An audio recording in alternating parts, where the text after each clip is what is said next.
Dag sê vriende, ek wil graag vir u 'n stukkie voorlees uit George W. Stow se boek The Native Races of South Africa.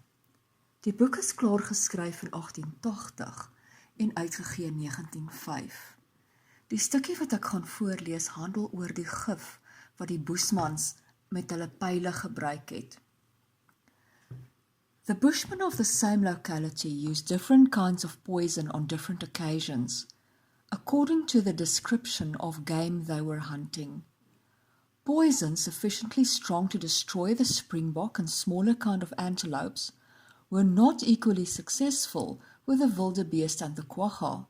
The lion also required poison of considerable strength, while the buffalo and the ostrich required the most potent of all. Different tribes used different ingredients and modes of preparation, even with the poisons deemed the most virulent. Thus, according to Livingstone, the Bushmen of the north, living at Rapesli and Kamakama, used for their strongest poison the entrails of a caterpillar called ngwa, half an inch long. By a lucky accident, Mr. Chapman discovered the antidote for this poison. The Bushmen were most unwilling to give any information upon the subject, denying the existence of an antidote at all.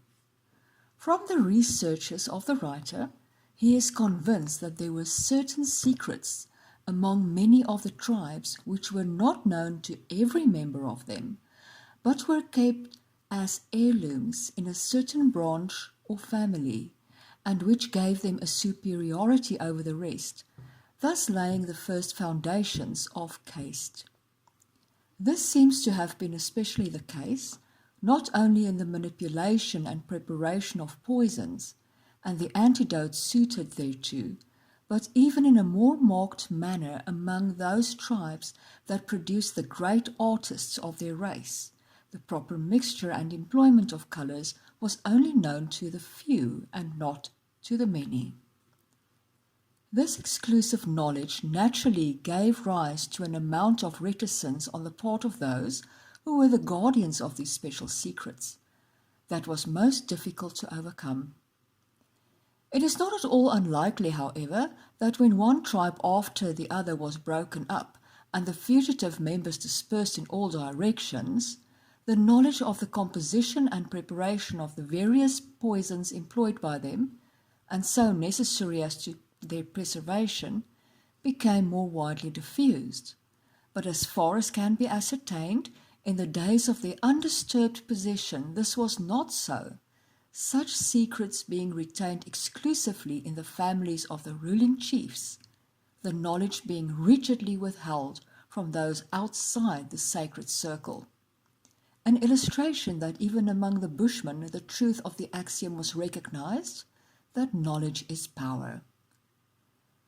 Thus it is that frequently so much difficulty is experienced in obtaining information from this old world race.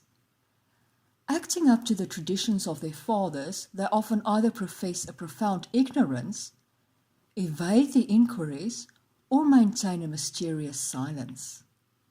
However, in discovering the antidote alluded to, Mr. Chapman states that he had asked the question again and again, but could never obtain the desired information, until one day, happening to hear some Bushmen expatiating on the wonderful powers of the white men, especially having with their own eyes seen them consulting the stars by means of a glass, he took the opportunity of a lad's coming in with a collection of insects, among which were the poison grub and beetle, to ask them abruptly, just as he had known all about it, "What do you call that plant with which you cure the poison of the taha?" The Bushman answered at once, "Kalahetlue," its Sexuana name, adding, "But who told you about it?" and concluded with the remark, "These white men are children of God. They know everything." In making further inquiries on the subject from different Bushmen, he found that they were reserved about this antidote, and as he heard, they even preferred death to divulging the secret. But although they had all professed ignorance of the antidote of the tar, yet finding that Mr. Chapman knew a great deal about it, these men corroborated everything he had before heard. The kalahetluwe grows wherever the grub is found. It is a tuber, which he discovered was the favorite food of steenboks and duikers. The leaves are long, thick, narrow, pulpy, and lanceolate, with a strong indentation down the middle, and in color a dull green. The mode, however, of applying this antidote seems still to remain a secret. There is, so Mr. Chapman asserts, a creeping tendrilless plant called eokum by the Bushmen, which they consider a specific against snake bites. It is with the root of this that the Bushmen are said to cure themselves of the most venomous bites. About 8 or 10 grains, either eaten or taken as a decoction, act as an emetic. The dose is repeated about 3 times when the patient is cured. They also tattoo and scarify their bodies and make an incision near the wound, which they suck with some of the root chewed in their mouths. This is evidently to prevent the poison from acting upon the gums in case of bleeding. The sucking out of the poison is not necessary, but it is done by way of precaution. Bushmen, having a piece of this root strung amongst their charms and medicine around their necks, laugh at snake bites.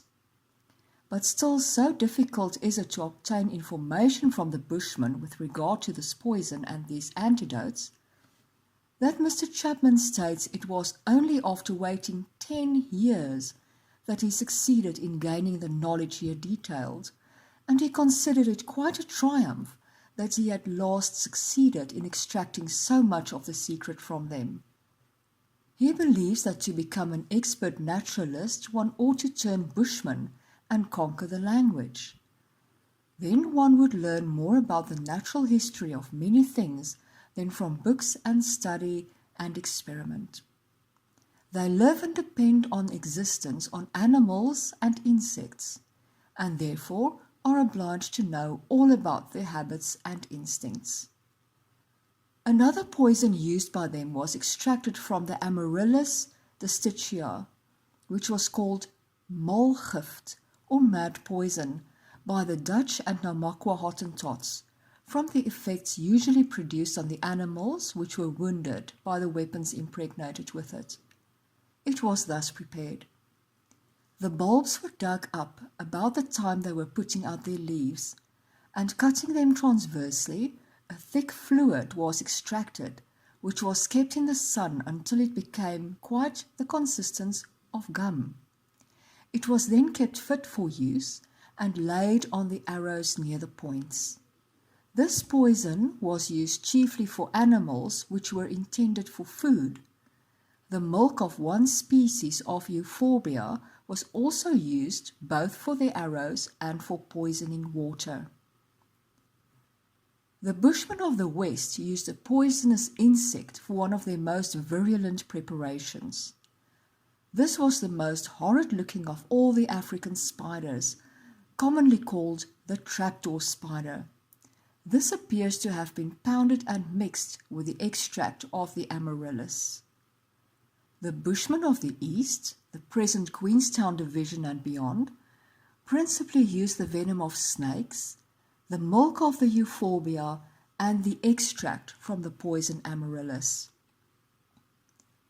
The poison most relied on by the Bushmen of the Nugarib, the Caledon, and the Geigarib were the venom of snakes, together with scorpions and spiders crushed up, the poison amaryllis, and the milk of a small plant found growing in many parts of the Free State and British Basutoland, called Motlatatsisa by the Basutu.